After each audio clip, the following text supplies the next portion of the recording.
I'm walking down the street. I do want to say to Doni and many of you in this room that over a very long career in this city, all of you have helped me and my colleagues tell the truth and to try to tell.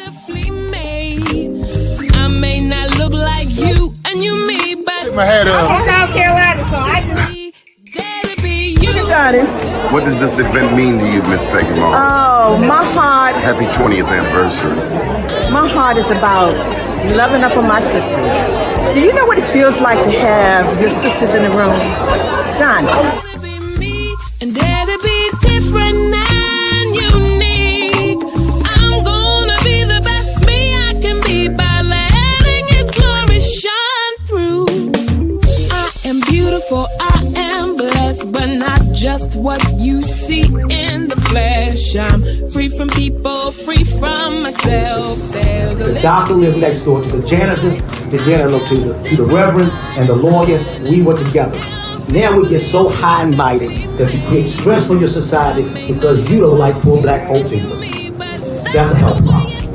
Get yourself together so I can stop being taking care of geriatric people and get back to pediatrics. I thank you, Doni, for all you've done. Let's keep doing it all the more. letting His glory shine through. Dare to be you, dare to be me, dare to be different and unique. I'm gonna be the best me I can be by letting His glory shine through. And I dare you, I dare you, I dare you to be you. We read in the papers and hear on the air of killing and stealing and crime everywhere. We sigh and we say as we notice the trend. This younger generation, oh, where will it end? But can we be sure that it's their fault alone? Are we less guilty who place in their way so many things that lead them astray? Too much money, too much idle time, too many movies of passion and crime, too many books not fit to be read, too much evil in what they hear said, too many children encouraged to roam, and too many parents who won't stay at home.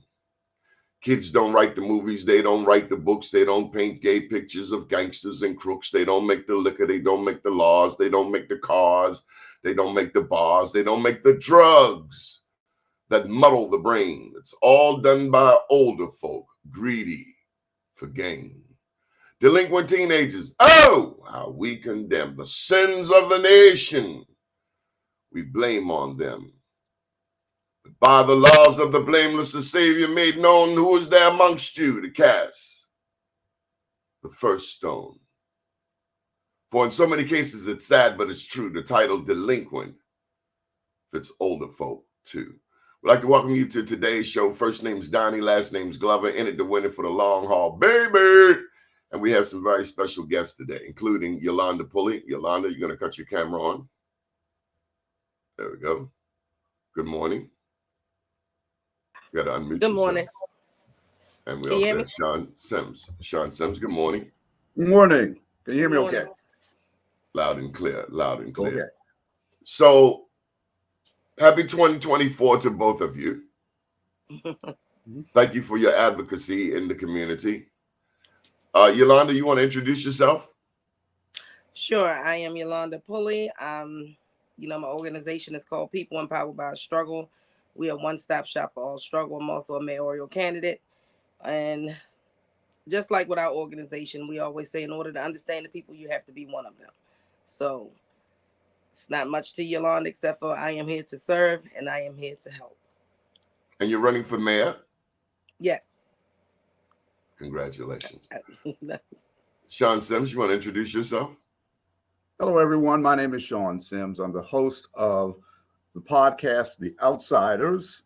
And we've been on for about a little over a year now. Started off with WMEG Online Radio. Then we transformed into the podcast, The Outsiders.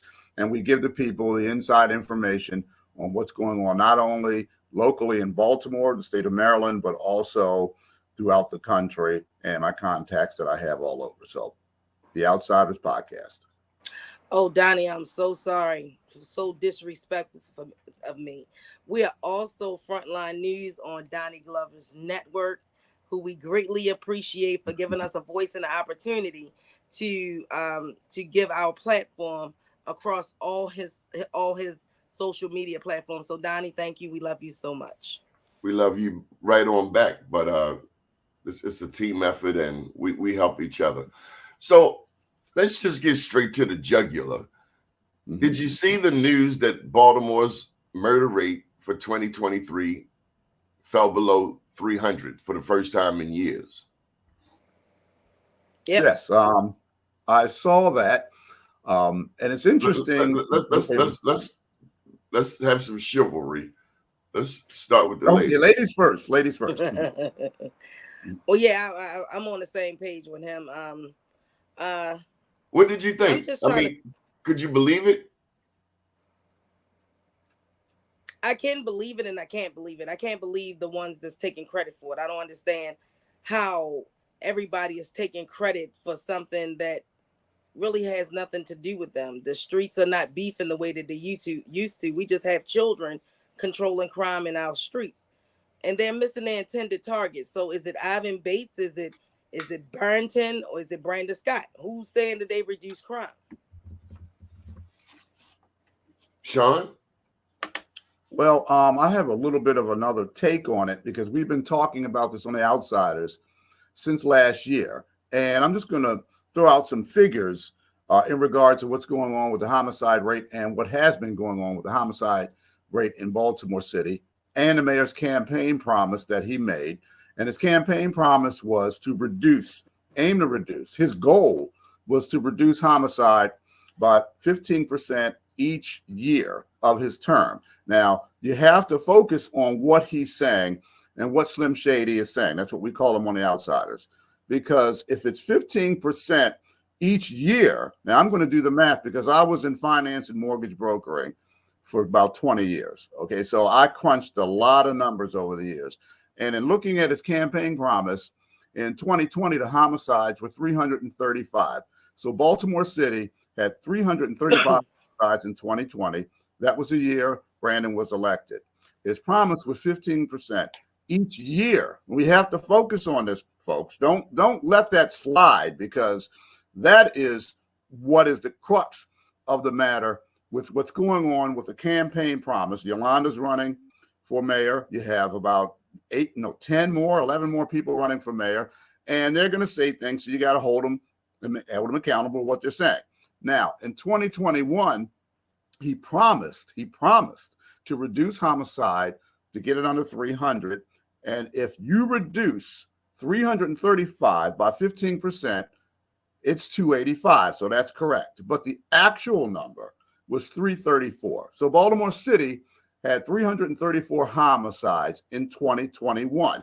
So his campaign promise the first year was obliterated because it's a 0% change. If there was not a reduction by 15%.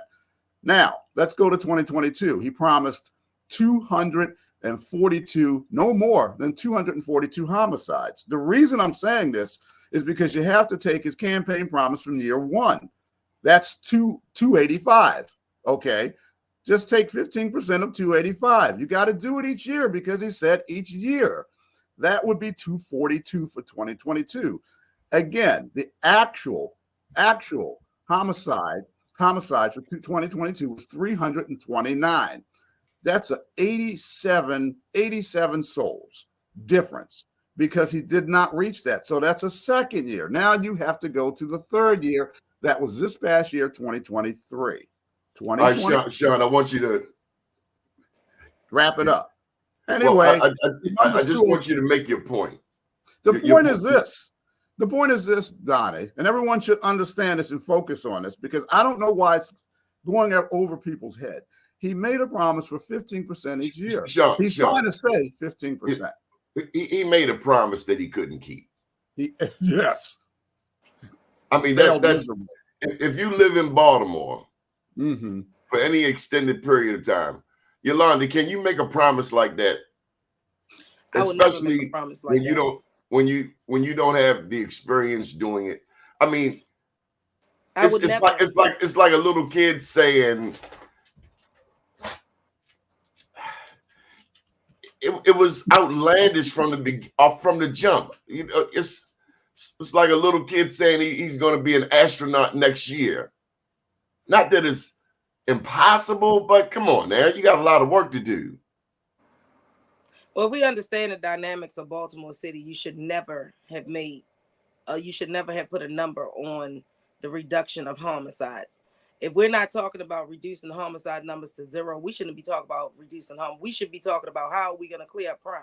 How are we going to rid these people off the streets that's doing the actual murders? Not sitting up there holding their hand, just like on a radio show. I said, and I also heard, people also reiterated that when it comes down to this wraparound service thing, would you rather for a police officer to show up at your house after a crime been committed, or do you want a social worker to show up? Let's make it make sense. The social worker. A police officer is for law and order. Yes. And if your house is being broken into,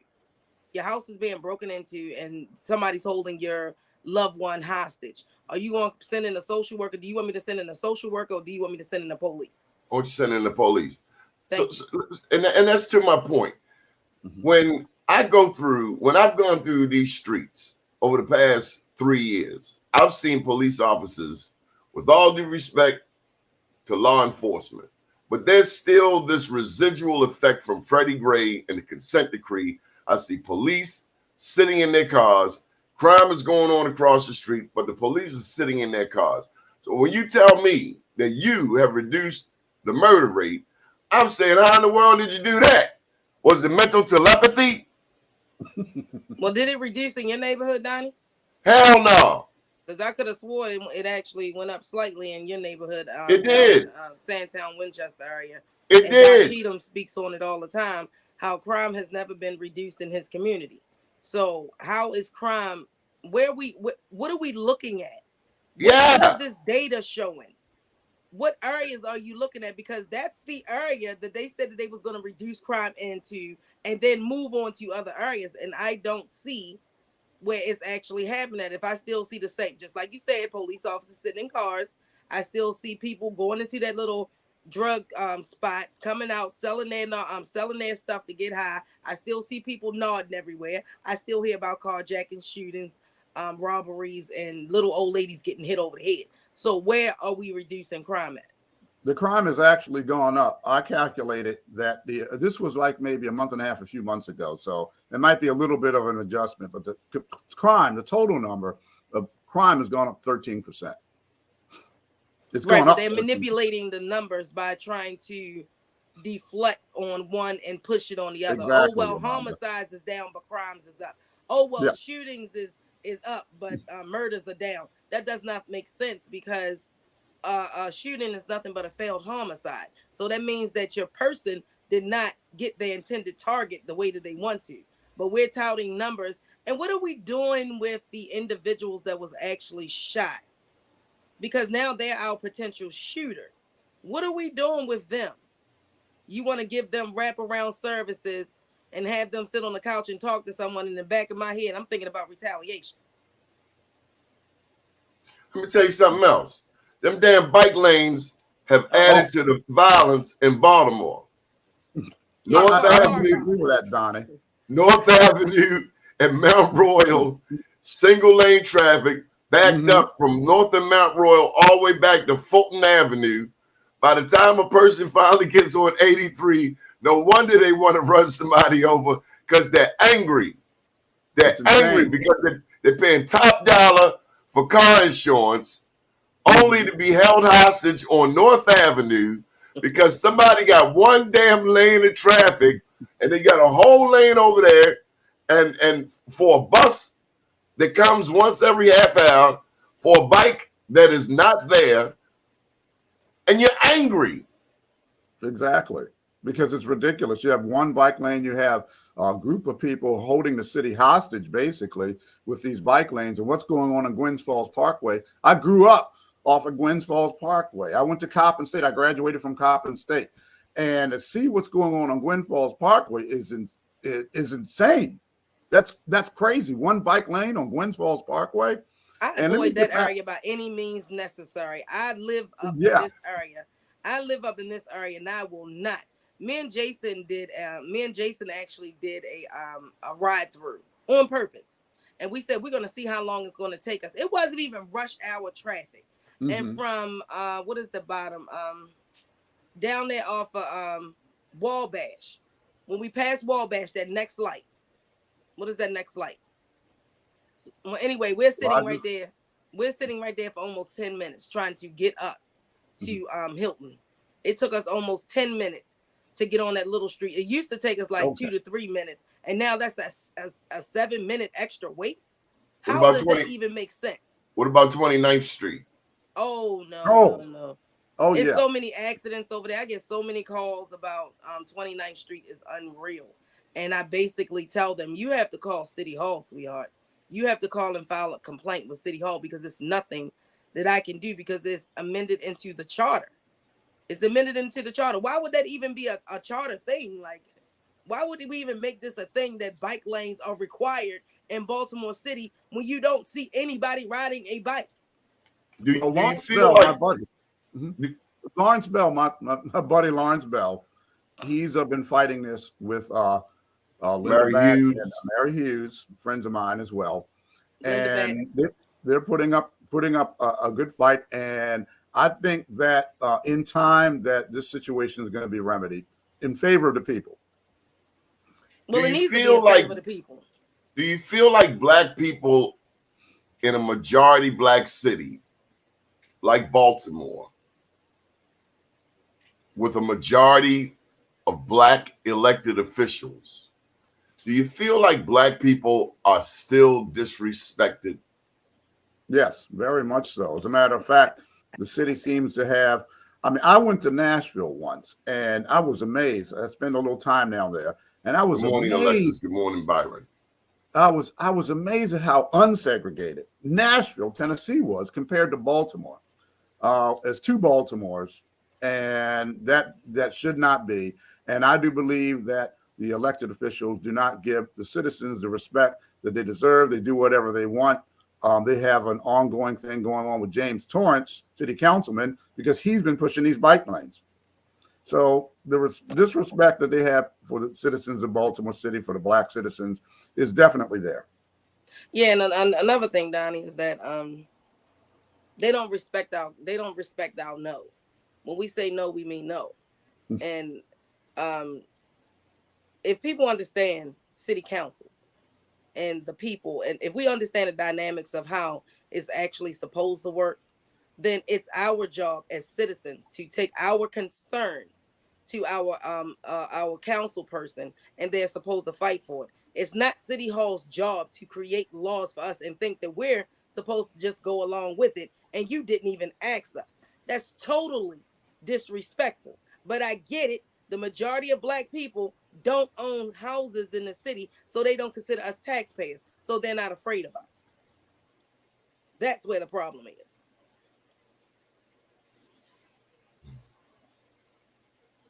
So who do you like for mayor? Why are you running, Yolanda? Why are you running for mayor? Because we're tired of the disrespect. We're tired of being ignored. We're tired of crime running rapid. We're tired of the children holding our seniors hostage in our city. We're tired of this piss poor educational system. We're tired of being, again, not considered taxpayers. It's racism all over again. When we used to have to, it used to be a requirement in order for you to vote, you had to own property. Now, in order for you to be considered a taxpayer, I mean, a respected citizen in our city, you have to own property, or they do not listen to us. Bottle taxes, chip taxes, none of that stuff even matters when it comes down to owning property. We do not own property. We have never been afforded the opportunity to thrive in this city since Baltimore City has been in existence. If we don't know the history of Baltimore, we should not be running. So let me share it with you. Back in 1910, the mayor was J. Berry Mahool, M-A-H-O-O-L. He is known as the father of segregation. Correct. In 1910, Roland Park, Baltimore's first suburban garden community, was built. And the white people there, or at least the majority of the white people there, did not want blacks to be able to move into Roland Park.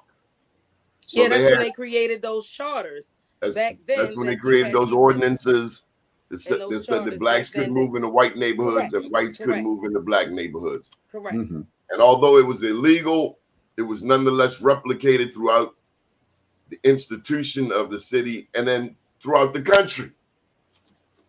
Apartheid in America started right here in Baltimore. Correct. And that mentality is still with us today. We just did a story on Hose Heights, which is right next door to Roland Park. Correct. In 2023, 2022, that same fight is going on. Those people in Hose Heights were denied access to Roland Avenue because of the people in Roland Park, or at least the racist people in Roland Park, because we don't want to make a blanket statement. There are some very beautiful white people in Baltimore, but there are also some very racist ass white people in Baltimore too. And they stink to the high heavens. Well, What was worse, I'll just make this point and share the mic. What's worse are the black people charged with leading who's sucking up to them. Yes. Yes, and that's going on right now. Yeah, that's going on right now. Yeah, but do we blame them or do we blame the people that put them in office? Well, I'm going to say something. They betrayed us. I blame them. They're traitors. They're worse than Trump. Yeah. Let's look at the mayor's race going on right now. There's a candidate running for mayor who's being backed by an organization. They're being backed by a news media conglomerate. And we know who that candidate is. That's Sheila Dixon. And she's being backed by David Smith, Sinclair Broadcasting. And it's out there. They had a town hall. She's the only one there, which is ridiculous. The other candidates were left out. They weren't even invited to the town hall. So it's not like we didn't see that last year with Vignaraja, the last or the election. year before, or the year before. This has been going on since, I want to say, since the election of 2016. It might have been going on before that, but when I started paying attention to it, it was probably back in 2016 when I seen that they were doing unethical things by Sheila was on the opposite end of this stick. She was on the other side. Exactly, Donnie. She was on the other side. She did the same thing. So can you blame her? Thing that we did. Can you blame her? My thing is, Donnie, is that if you didn't like it being done to you then, why are you doing it now? Because now you're the favored one. I just have an issue. I don't have an issue with Sheila. I just have an issue with the decisions that's being made. What would you do? She tried it. She tried it this way. She tried it that way. They robbed But her. you don't sell us out at the end. You don't sell out. You don't sell out. You don't tap out. That's tapping out. You don't tapping out. Right, correct. Like That's what I did. Like what I did. I brought all the candidates together to do a protest. Every last candidate together to do a protest. Because it's not about Yolanda at the end of the day. Everybody just didn't wake up in the morning. Well, some of us probably didn't wake up in the morning and say, hey, I want to run for mayor because I got feet. Some have some good ideas. It might not transform Baltimore City, but these good ideas collectively come together. And guess what? It creates an atmosphere of hope. What we're getting now, we're just getting residual from other people's administration. These children is Sheila Dixon's administration is running in these streets when these wrecks in schools were closed. This is their administration and every other one before and after her. I love her to death. But see, the thing is, forgiveness is a virtue. That does not or transform into you deserving to be our leader again. No, it does not. It does not. Just because and she will not admit, she just simply says, I made a mistake. What was the mistake, Sheila? You keep saying I made a mistake. I'm sorry for my mistake. But she will not say, What are you talking about? The gift cards? I'm talking about the gift card scandal. Oh and man, what happened. I'm so over the gift cards. That was 2007. This is 16 years later. You want her to apologize for that again? No. This is the point I'm trying to make, Donnie. I didn't make this point as a matter. Jason, I think it was Jason who made this point, or it was someone else, I believe, made this point. But the point was that you're saying that you're sorry and so on. You're still saying that, and you made a mistake. Come on. But she won't say what was the mistake. What was the mistake you made? Actually, That's set up. I mean, do you know what happened? Do you know what happened, Sean? I know about the midnight meeting. Huh? I know about the midnight meeting where all this was put together. By who? I know about the midnight meeting. Put together by who? Please share. You're being cryptic. Share. Okay. It was a midnight meeting. I was on my podcast several times. It was a midnight meeting that took place where the contractor, Sheila, and some other folks got together. What contractor? You talking about Pat Turner? Yeah, the contractor she was working with the gift cards. And there was a midnight meeting. And Sheila can say it didn't happen, Sheila. There wasn't a midnight meeting. All this was put together and planned. And she was told at the end of the meeting, don't do it.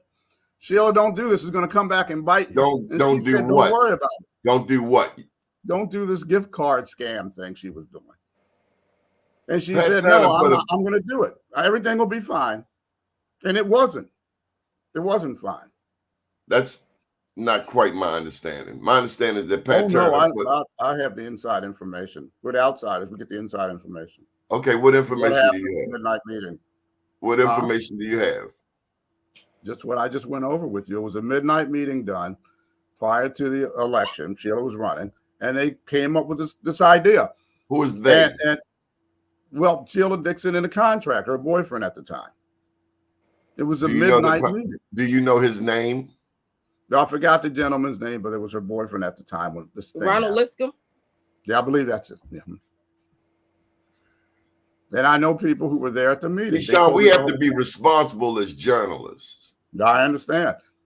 I'll bring them out. I'll get them to talk about the midnight meeting. If I have to get them on Sean, let me share this with you. Mm-hmm. As journalists, we have to be responsible. And if we're not adding to the body of knowledge and adding to the understanding,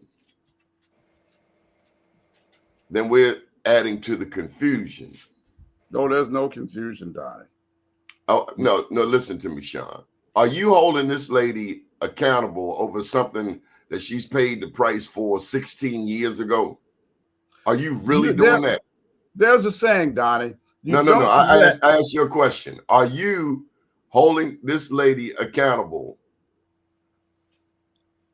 over something that she paid the price for 16 years ago? Are we really going back? Because she's running for mayor again, yes, the answer is yes. Because she's running for mayor again, she should not be mayor again. So the answer is yes. You're talking about being forgiven. Okay, you're forgiven. Move on. You don't let the rooster back in, or the fox back into the hen house. And that's what I'm saying. Yes, and I'm standing on that, not moving. And people are telling me the same thing. Who do you like for mayor? Because I saw you at the town hall meeting, and you did not say that to her when you had the opportunity. She was right there in your face. If anything, you asked her a question about something else. I watched you. Well, I wasn't there for that reason to say that to her. I was there to ask another question. Well, I mean, now, pardon me, but this is kind of like talking behind her back. You had the opportunity to say this to her. You had the opportunity to say this to her right there at that town hall meeting over that Metropolitan Church, and you talked about something totally different. Now, I have to wonder about you. Well, here's the thing, Donnie. You don't have to wonder about me. Are you a Christian? Well, let me answer the first question because you're jumping around. Now, when it comes to the town hall and what I had to ask, she doesn't deserve to run for mayor. I'm saying is this. There's many things I could have brought up at the town hall. There was a slew of things I could have brought up at the town, including that. But I wasn't there. You made a bold statement. You said she should not run for mayor. She should move on. But there were thousands of people. I'm going to keep saying it. Okay. She should move on. Move on. You don't let the thing is, the fox back in the hen house. Right, but we have to understand that one sin is not greater than the next. I understand all that. My grandfather Who was a wasn't pastor raised of in the church. Cherry Hill? Everybody was raised in Cherry Hill. I was raised Donald in Trump is about to become the Republican nominee for president, and his sins were much more egregious than hers. This man caused an insurrection, and these white people support him to the high hills. But we criticize and critique our own and throw them straight under the bus. But these white people that support Donald Trump are putting him in position to become president again. So I That's because just they see a want bit the of a double standard there, Sean. That's all I'm saying. it's a different mentality. They No, I want understand what you're racism to saying, be Donnie. prevalent in our country. We don't want the nonsense in our city. We have to start somewhere. And the thing is, Donnie, and if we're all looking at it biblically, one sin is not greater than the next. If you say that she can come back in office, so can Kathleen Pugh, so can every other corrupt politician. So we should let Yes. Cheryl Glenn back. We should let all these other people that was previously elected that did people wrong. We should let them back. Matter of fact, let's look at it wide spectrum. What about all these people that went out here and made piss poor decisions to support their family that could not go back and get their job back, that could not go back to a supermarket because they stole a pack of chicken because their children were hungry? Like I said, forgiveness is a virtue. That does not mean you deserve to be our leader. Okay, Exactly. so Yolanda, I'm gonna be biased, so you know I'm gonna be biased. So don't ask me who do I think is good for mayor. That's just ridiculous and redundant, Donnie. Don't do that. Sean, Bob Wallace. I just love this right here. Bob Wallace for mayor because he was raised in Cherry Hill. But what has he done for Cherry Hill? What has he done? What has he done since the last election? What has he done? Period. He doesn't even live here. So if you want to get down to the nitty gritty, find out where that man live at first and why you worming yourself. We don't need nesters. We don't need them. We don't need them to come in and think that you can come in and fix us. Stay where you at. Stay in your lane. Continue to get your money from Baltimore City Educational System. Continue to sit on the Greater Baltimore Committee because that's what suits you. I'm sick and tired of people coming here thinking that they can just come and fix us. We don't need to be fixed. We just need help. We just need correct leadership. Well, I'm got to get ready to run, guys, but I'm going to say this. I think that the next don't run now because we got some questions for you. No, I do have to run, but I'm going to say no. You put some bold statements out there. You're going to have to stand on your statements. Well, listen to the podcasters, the outsiders, because I do the same thing there, and I do stand on what I say. But I'm going to say let me ask you this one question before you go running. Okay. No, I do have to go. What have you done for the city of Baltimore? Well, I'm going to say this, Donnie. In regards to my faith as a Christian, because I am, and grew up in the church, a Man of Bible Baptist Church. My grandfather was a pastor. And what I did is I focused more on a salvation aspect of people of Baltimore. Yes, I have been involved in helping people and doing things that I just don't really talk about or speak about. But when it comes to people and the salvation of people and getting out the gospel and doing that, I've been involved in doing that for almost 40 years.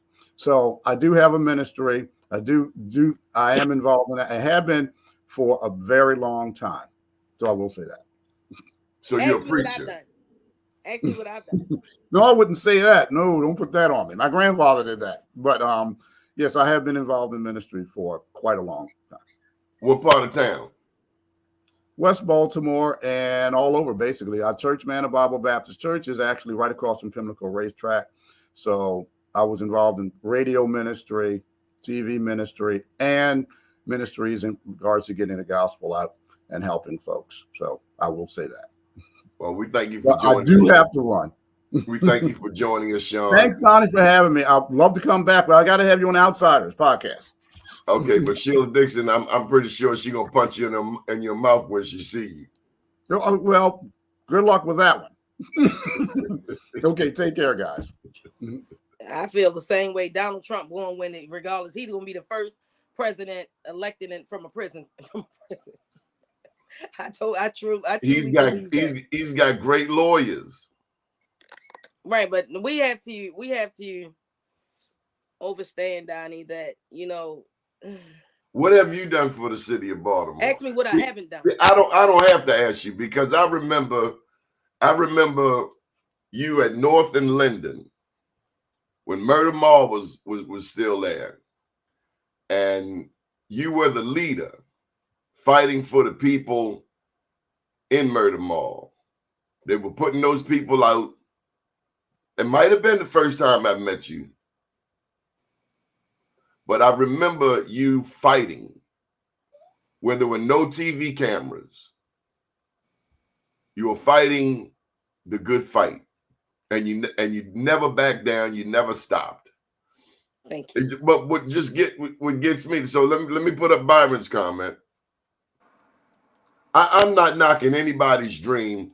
I think the lady actually won the election, and I think they robbed her a couple of times in broad daylight. Sheila running for mayor over and over again is sad for her and very sad for Baltimore if she wins. Wow, the city needs a real growth plan for the future. Okay, so I tell you who I have seen out there. I've seen you out there. I've seen Vic Raj out there over the past 3 years, but I really haven't seen Bob Wallace over the past 3 years, and it's hard to get excited. You're not going to see somebody that's absent. He doesn't live here. I respect the fact he that says he lives down there by Peabody.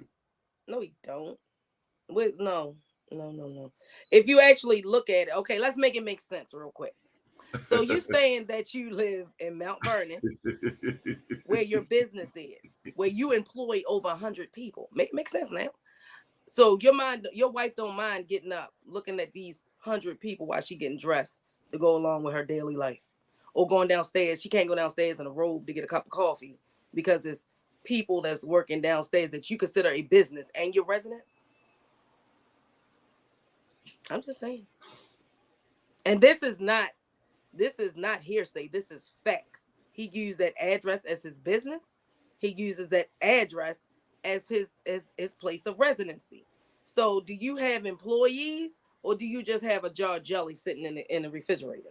Or one big ass family? Maybe the 100 people is his family. I don't know. Maybe that's his brothers, his cousins, his nieces, his nephews. It's a lot going on with that dynamic. Like I said, I'm tired of people coming in and lying. Me too. To us. Me They're too. lying to us. They're making these grave stories up. I'm sick and tired of that. And then the decisions that they make and the decisions that voters make affect all of us for the next 4 years. We have to choose who choose us. And please drop this false, fake narrative of a qualified, experienced candidate. It's no such thing. I take competency over any of these things. We need competent leadership. I don't want qualified experience because everybody in City Hall and previously they considered qualified and experienced candidates. They got us the gun task trace force or whatever they call. Then they got us the jump out boys. Let's talk about that. Let's talk about that. You feel lied to. I feel lied to. And everybody, politicians. It's deception. It's the deception. And people should be criminally charged because this is theft by deception. You're robbing us.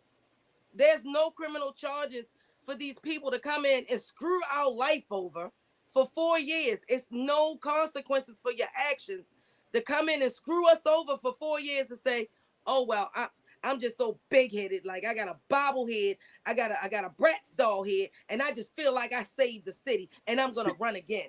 Come on now, Donnie. Let me say this. When Freddie Gray happened and the consent decree came on, for once in our life, the police were held accountable. Not saying the way it was done was right or the way they attempted to do has actually worked. But for the first time in our life, we saw the police being held accountable because you know, there have been times when people, if you get locked up and you tell the police where a gun is, then you can get out of that charge. Or where the gun trace task force was taking the dope boys' money. Or we was knockers. victimized in Madison Park by them. And they was the ones that they raided my house over 8-9 times. For what? We were victims of Donato. Donato got in good with him and this security guard named Kurt Kluver at the time, who's now arrested for a whole bunch of charges. But he used to lie on people because Shelby Kaplan, the owner, said, get rid of these people by any means necessary, especially Yolanda Pulley. So Kurt Kluver and Donato got together and started saying, you know, we were king and queen pins living in Madison Park. Make it make sense. We were big time drug dealers. We was BGF. We was what's the red one? We was Crippin'. We was Bloodin'. Like, make up your mind who we are. And you kept raiding my house on this because you didn't like what I did for people in the community. Nobody understands my story or my struggle because I have never platformed it. But we were a part of that generation where we had police on the roof and just throwing these things through people's houses, just whatever these flash bombs is, throwing them through people's houses just to make a spectacle out of them. You had police officers that was out here degrading our black men on purpose in the streets, pulling their pants down, putting their fingers in places they was not supposed to. What was the difference between that or them? What was they calling back in the day? Or doing something with the buck? What was the difference? You humiliated our black men in our own communities on purpose. You degraded them. And they did it on purpose. But see, my thing is, Donnie, it shouldn't have took a DOJ to come in Baltimore City and do what our elected officials were supposed to do. Nobody cared. We took all these things. They had a thing. Can you see my fingers? They had a paperwork on Donato this freaking thick. And internal affairs. And never brought this man up on charges.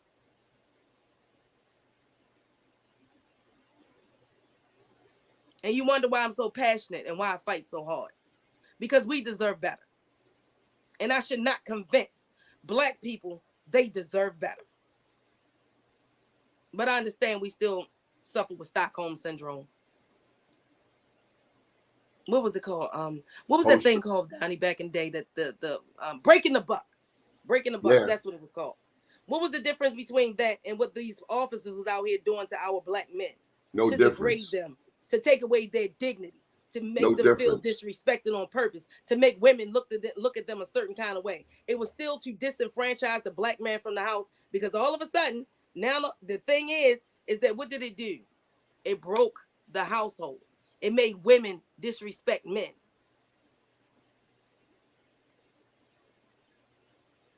My top priorities would be put dignity and respect back in the hands of the people, because we can't move forward if we can't talk about accountability if there is no integrity and no honesty in City Hall.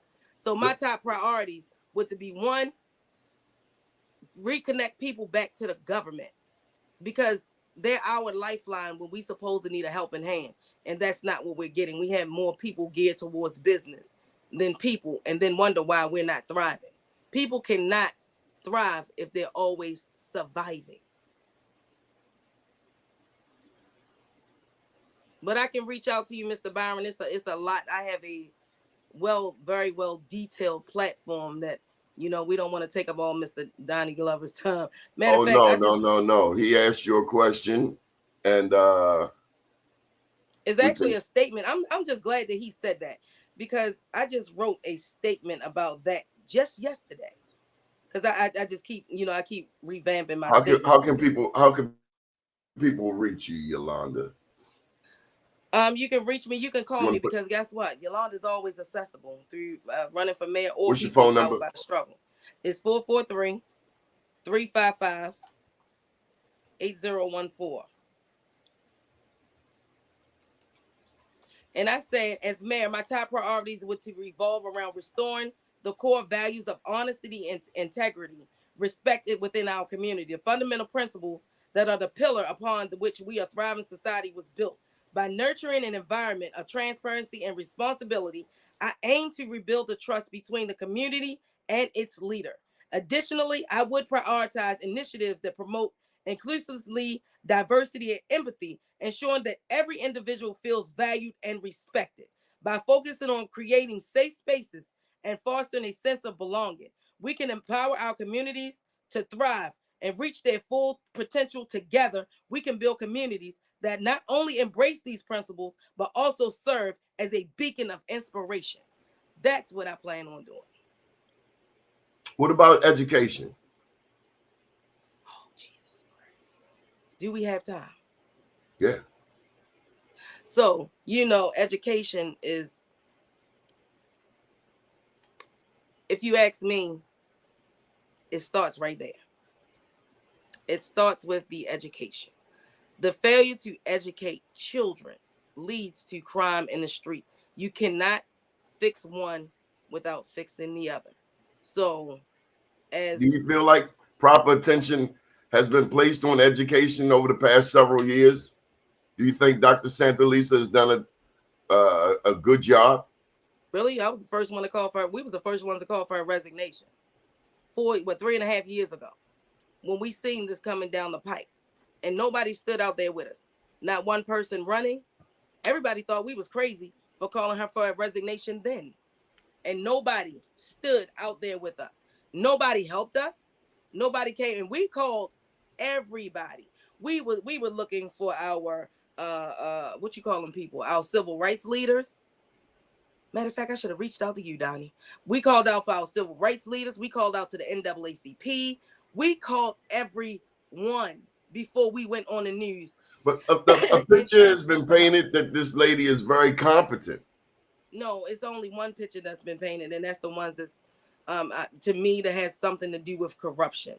Because we can all see one thing and you see something totally different. That doesn't even make sense. If you have the majority saying that this woman has to go, that she is not, and all these people coming up, even, I don't agree with Fox 45, but they're the only ones, to be honest, besides you, that give black people a real voice to do their concerns.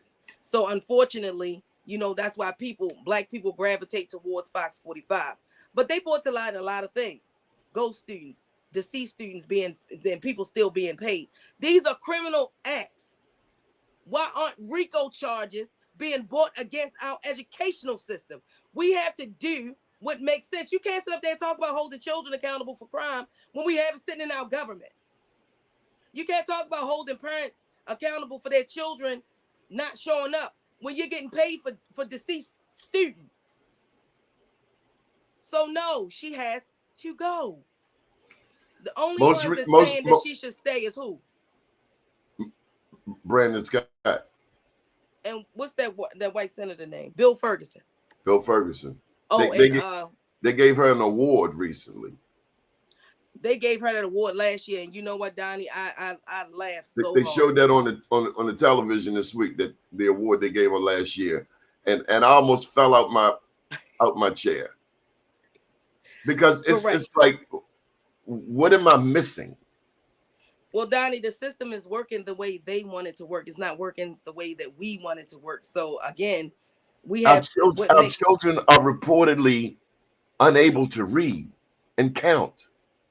Doni, they reach out to me when these people, see, this is the thing. I don't platform people's pain.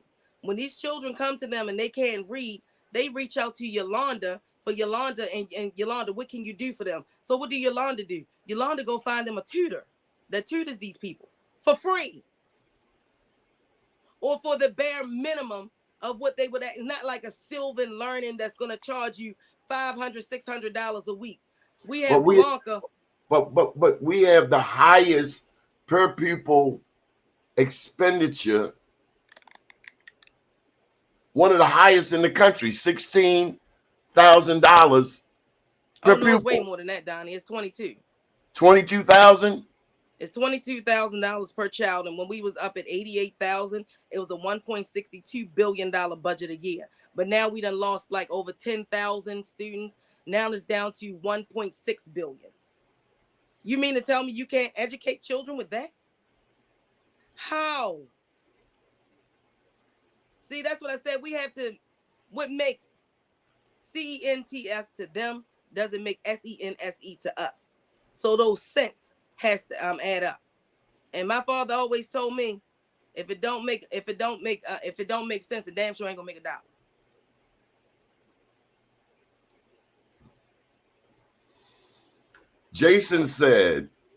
Jason Rodriguez said, Bob Wallace was a Republican, then he was an independent, now he's a Democrat. Right. Jason then said, will the real Bob Wallace stand up? That is true. Like, we have too many people jumping political parties, so we don't understand what your approach would be. What are you gonna go in? I mean, deception. Still a form of deception. Are you gonna go in with a Republican agenda? Are you gonna go in with a Democratic agenda?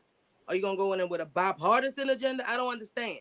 Or are you gonna go in with a liberal or a progressive agenda? And where's the agenda for Black people? I'm the only one to have a Black agenda.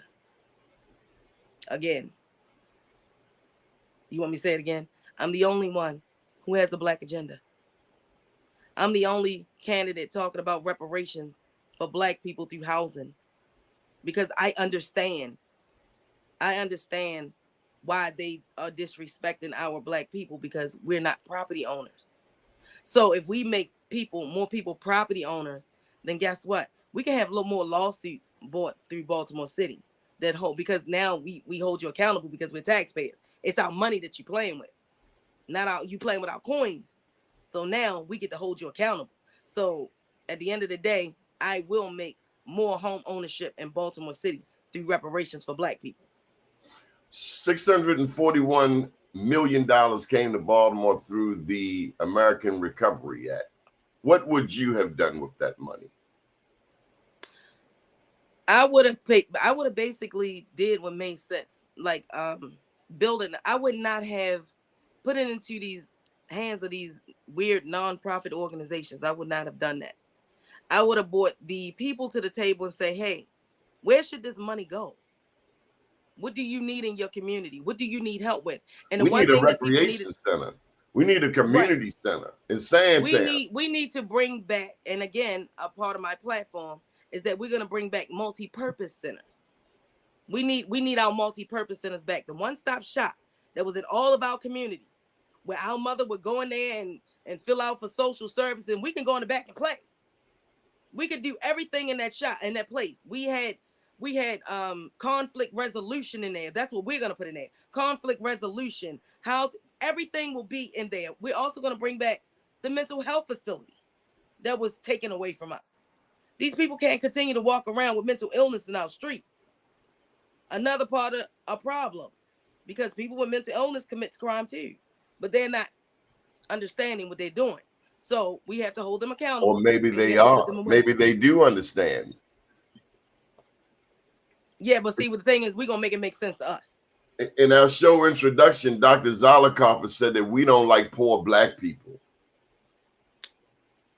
Wow. I love poor Black people. He says it's a health problem.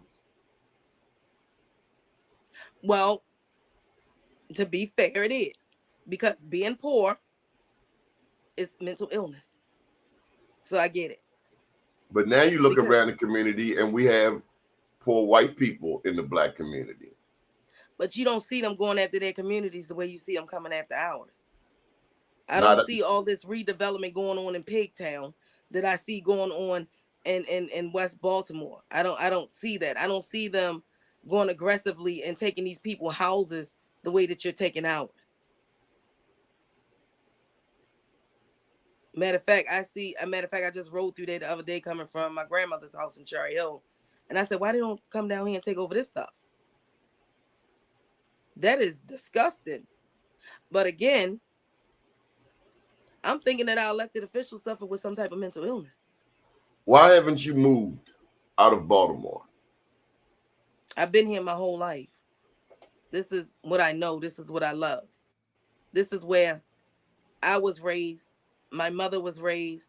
My grandmother and them migrated from the south up here. I see hope in Baltimore City. I just wanted to go back to how children used to play in the streets, how we used to get in trouble for drawing in the streets. That was our biggest crime, putting those hopscotches in the middle of the street. I want to see communities fixed and mended. I refuse to leave this curse to my grandchildren. It's bad enough I raised my children in it, but I'm not leaving it to my grandchildren and the future generations. I'm not doing it, not without a fight. I So either you can appreciate that. stand with me or you can stand against me. But one way or the other, we will lock horns. I appreciate that you love this city. I appreciate that no matter what, you are a fighter. True. Thank you. I appreciate that you are not afraid to walk these streets. We've had mayors who would never walk these streets. Not by themselves. I can't be afraid of. I am who they are afraid of. Like I said in the beginning, in order to understand the people, you have to be one of them. I'm the ones that they're afraid of. Malcolm X said, the communities that I grew up in were not good communities. Malcolm X said, in order to speak, Malcolm X said, you can't serve the people if you don't love the people. You can't serve them if you're afraid of them either. That's why they give out so much literature. That's what we need to get back to grassroots campaigning. Go knock on those people's doors and ask them, how can you help them? Do you think COVID has helped bring people together? No, it divided us. Yeah. Isolated us. I've been practicing social distancing my whole life because I don't like people touching me. I'm just being honest. So it's, to me, I'm used to it. I'm used to, you know, being the lone wolf. I'm used to that. I'm used to having, I'm gonna put it like this. I was a lone wolf with an entourage, but people knew their boundaries with me. So no, it basically showed people how to cheat more, how to manipulate, how to make excuses for piss poor behavior, because you're saying that everything is open up, but every time I call a government office, everybody's still working from home. Why are these people still working from home if you're telling us it's safe?